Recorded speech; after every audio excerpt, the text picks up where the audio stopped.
I think grieving has its own time. You don't say that I'm not going to grieve anymore tomorrow. Grieving is today you're sad, maybe tomorrow you're okay. The following day maybe you're just lutang. The following day you're just happy with remembering the person you love with all the beautiful memories. The following day it can be something else. So grieving is, it comes in waves. You know, it comes in waves. And you just, I guess, try to live one day at a time. You just take it in. But ako, to be honest, sometimes,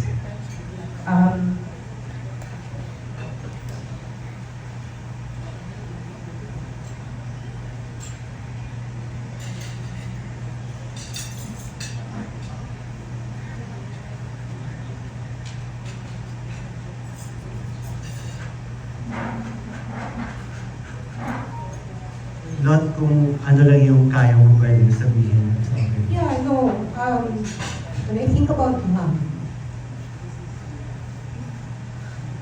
I forget she's gone. You know, sometimes yung iisip ko sa siya.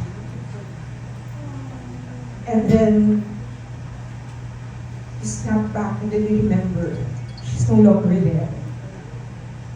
As I said nga, it comes in waves, but if there's one thing I guess with, like, I'm sure with Derek Louie and with Misty, you carry with you the beautiful memories. Those are the things that you will always just be thankful and grateful for, that you were part of their journey in life and that they are part of yours. And that you just carry that with you through time until we're here. And then hopefully whatever, you know, whatever beautiful memories that you've shared with them, you can pass it on along and just tell everyone about the beautiful things that they've done in their life while they were here. So, yun. Pagdating naman sa aming magkakapatid, I'd like to apologize to my co-actors, to Miss T, to Ate Cooks, to Eloy, to Direk, and to Miss Mama Beth. Today is just not a good day for me. If I may just go straight to the point, I'd like to say excuse me to my LBD family. I know this is not the proper venue and all, but let's just take it out there. Okay na ba yun, Mas? Oo, no? Ian was interviewed before I came here. He was in Fast Talk with Boy Abunda. Hindi ko siya nakausap ng isang taon na. Ian and I have not spoken in 1 year. So many things have been said about me, about my death, about my two brothers. I have never said anything. Why? Because nirerespeto ko pa rin ang mami ko. At nirerespeto ko ang daddy namin na si Christopher De Leon. A lot of things have been thrown about me through time, even when my mom was alive, and I did not say anything at all. And yet people keep throwing stones at me. Walang utang na loob. Paulit-ulit. Suwayin na anak, walang kwentang tao. Okay. If that makes you happy, so be it. Pero ang hindi ko matitake ay ang isang sinungaling na tao. I came out with a statement a few months ago because what was being thrown at me is mana. Yung mana na yan, just to clarify, Ma'am, Miss D, I'm sorry po, this is about the show, but I'm really sorry. I apologize. Anyway, mana. Let me be clear. Wala akong hinahabol na mana. Wala akong hinihinging mana. Ni piso wala. Kaya kong magtrabaho at magpakahirap, magpuyat. Simula nang namulat ako, buntot ko, ila ko. Hindi ako humingi ng tulong at hindi ako naging pabigat sa mga magulang ko. Kaya huwag niyong ibato sa akin ang mana. Dahil kaya kong magsumikap at maghirap. Kung ano man ang niiwan ni Mami, mga lupain niya sa Bicol, yun lang ang meron siya. Alam niya ni Rodel. Tanungin niyo yung mga tao na nakaalam. Alam niya ni Rodel. Wala namang ibang naiwan ng Mami kung hindi yun. And after Mommy died, and after she was buried, to be honest, kinausap ko si Ian. Noong pagkalibing ni Mommy, after a few weeks, tinanong ko siya, Ian, are you willing to share the properties of Mommy with us? And tinanong ko yan without Matet, Kiko, and Ken knowing. Why? Kasi naawa ko dun sa tatlo eh. Hindi para sa akin, kung hindi para dun sa tatlo kong kapatid. Dahil wala namang iniwan si Mommy sa kanila. And tanggap naman namin na kung ano ang meron si Mommy, kay Ian yan. Walang nanghihingi yan, walang nangaagaw. At sinabi ko kay Ian, if you're willing to share the properties of Mommy with us, maraming salamat. Kung hindi, okay lang. Walang problema. And tinanong ko yan without Matet, Kiko, and Ken knowing. I just wanted to know if he would. For the sake of the three. Kasi ako, kaya ko eh. Buong buhay ko naman kinaya ko. Dumating ang punto sa buhay ko, wala akong pera, wala akong panggas, pinuputulan ako ng Meralco, ng tubig. Wala naman tumutulong sa akin. Pero kahit minsan, hindi ko dinistorbo ang mga magulang ko, kahit mga anak ko. Pero kinaya ko, tumayo ako, nagsipag ako sa tulong ng asawa ko, kaming dalawa. Tamaan ako ng kidlat ngayon kung meron akong naagrabyadong tao.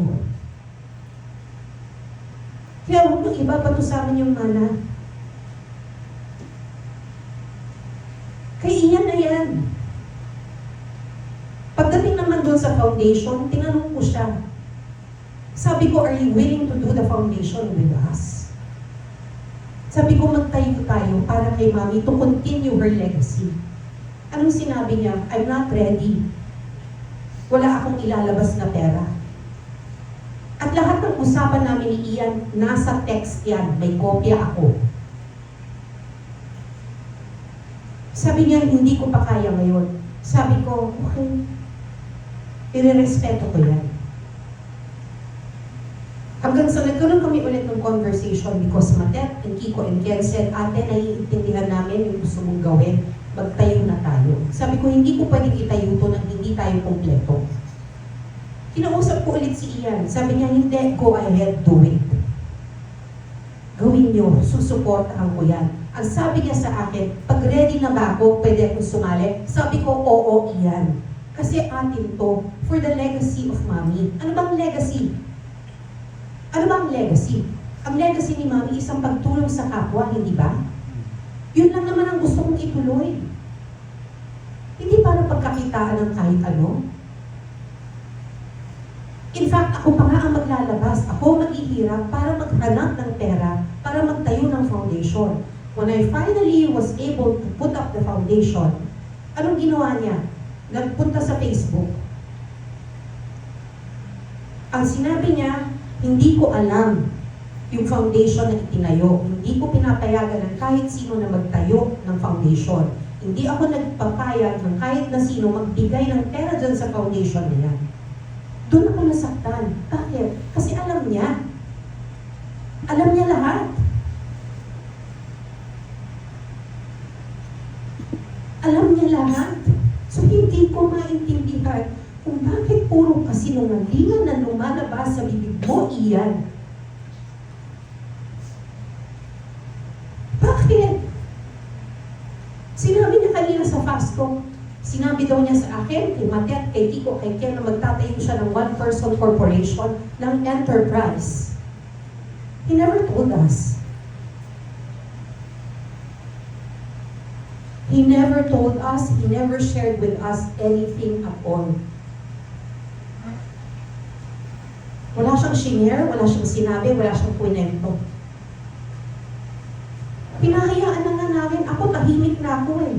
But I will not allow anyone to put Matet down, to put Kiko down, to put Ken down, and to say all these lies because it's not true.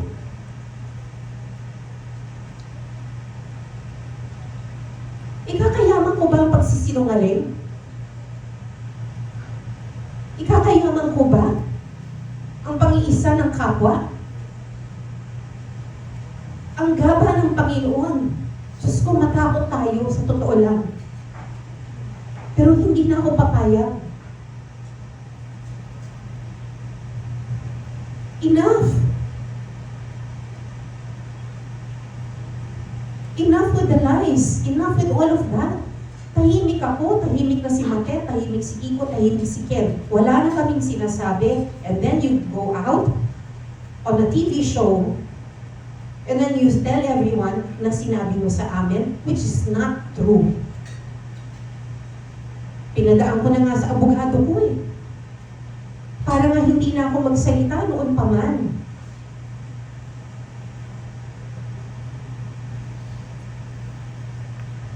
So this is just to clarify. Whatever you're hearing, whatever you know, it's not true. Now this is coming from me. And this pains me so much kasi tinuring ko siya. Nalagaan ko siya bilang kapatid. Binilin sa akin ng nanay ko. Ilang taong bang wala si Mami na nasa Amerika siya? Sa akin na iwan si Matet, si Kiko, si Ken. Kahit si Ian, ilang taon sa akin pumira yan. Nung asawa ko pa si Monching, ginawa pa namin siya ng sariling kwarto sa bahay namin.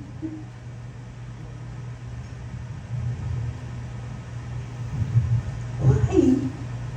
I don't understand. Why?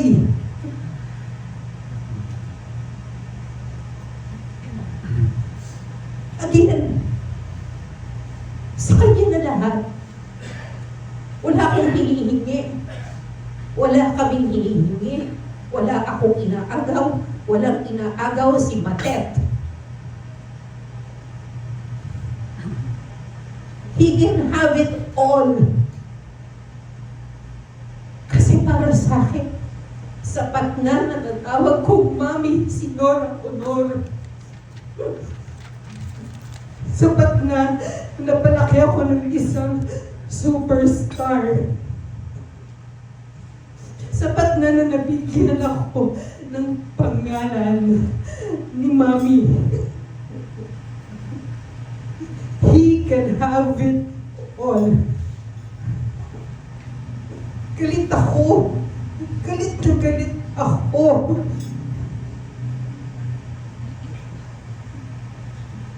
Buong buhay ko, sinakripisyo ko para sa mga kapatid ko. Tapos sisirain mo lang. Okay na, Lord. Okay na, Lord. Thank you. Kasi lumapit na si Checo. I'm so sorry. Please forgive me. Sorry, Lord. Okay, we'll just take a 5 minutes break.